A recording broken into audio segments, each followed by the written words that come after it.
Hello everyone, आज हम जानेंगे वाटर बर्थ के बारे में। जैसे कि वर्ड सजेस्ट करता है वाटर बर्थ, तो ये एक चाइल्ड बर्थ का मेथड है जिसमें वुमन जो है वो बेबी को बर्थ देती है इन अ वार्म वाटर टब और पूल, मतलब पानी के अंदर।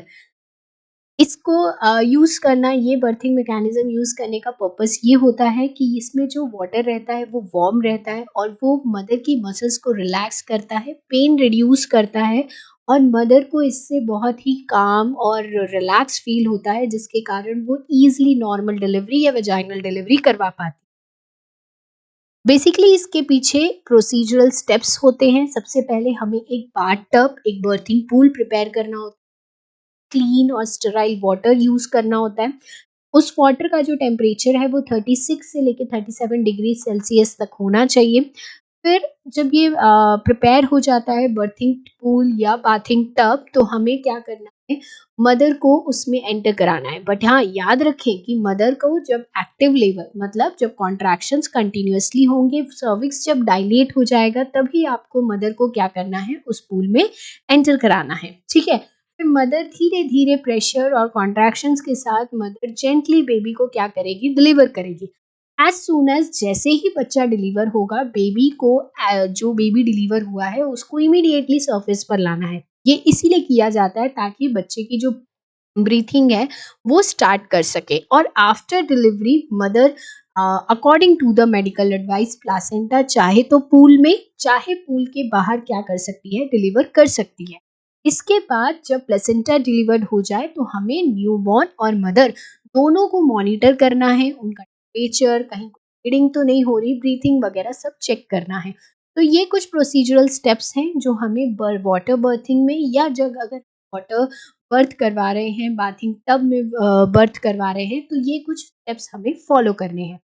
अब कुछ आवश्यक चीज़ें, कुछ रिक्विसाइट्स, कुछ चीज़ें हमें चाहिए होती है अगर हम वाटर बर्थ बर्थ करवाते हैं। हमें एक बर्थिंग पूल या टब चाहिए जो स्टेराइल होना चाहिए ताकि इन्फेक्शन ना हो, और उसमें हम वाटर का जो टेम्परेचर है वो कंट्रोल कर सकें। टेम्परेचर कितना होना चाहिए? 37 डिग्री सेल्सियस होना।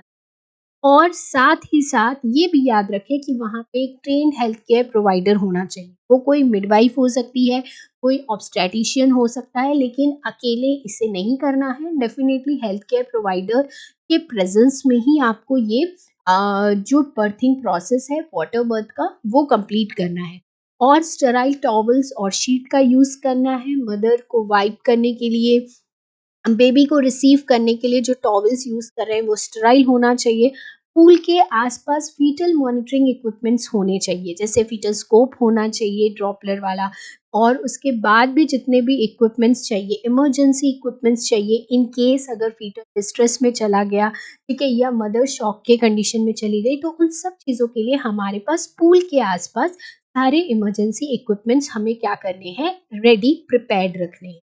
बेसिकली अगर हम वाटर बर्थ कराते हैं तो इससे क्या बेनिफिट होते हैं, तो इससे मदर को सबसे इम्पॉर्टेंट बेनिफिट होता है कि पेन का कम परसेप्शन होता है, स्ट्रेस कम होता है, बिकॉज जो वार्म वाटर है वो रिलैक्स करके आपके जो पेन है उसको रिड्यूस करते हैं। एंड नेक्स्ट, ये लेबर के मैकेनिज्म को, लेबर के प्रोसेस को थोड़ा सा और फास्टर करते हैं, जिससे मदर एग्जॉस्ट नहीं होती और बहुत ईजिली वो क्या कर पाती है, डिलीवरी करवा पाती है।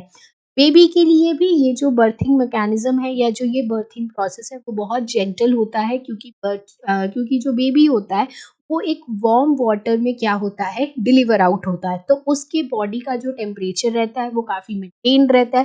तो not for on the baby, mother के लिए भी ये जो प्रोसेस है, ये जो बर्थिंग मैकेनिज्म है, ये बहुत सूदिंग और जेंटल है। बट येट बहुत इंपॉर्टेंट चीज़ ये है कि क्योंकि ये बर्थिंग प्रोसेस है, यहाँ पे मदर और बच्चे दोनों का हमें ध्यान रखना है, तो कुछ प्रिकॉशंस हमें ध्यान रखने हों कि हमेशा ये जो वाटर बर्थ है वो मेडिकल सुपरविजन में ही करना है।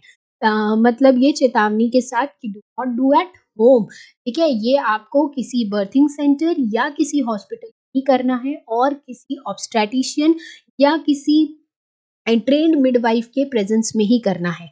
जितना हो सके स्टेराइल कंडीशंस रखें ताकि इन्फेक्शन ना हो। और अगर प्रेगनेंसी में कोई कॉम्प्लिकेशन है, ठीक है, जैसे प्रेगनेंसी अगर हाई रिस्क है, मदर को हाइपरटेंशन है, लो लाइंग प्लेसेंटा है, या मदर को डायबिटीज़ है, कभी भी वाटर बर्थ नहीं करवाना है। मैंने आपको पहले ही बताया कि जो वाटर बर्थ है वो लो रिस्क प्रेगनेंसी के लिए अच्छा होता है।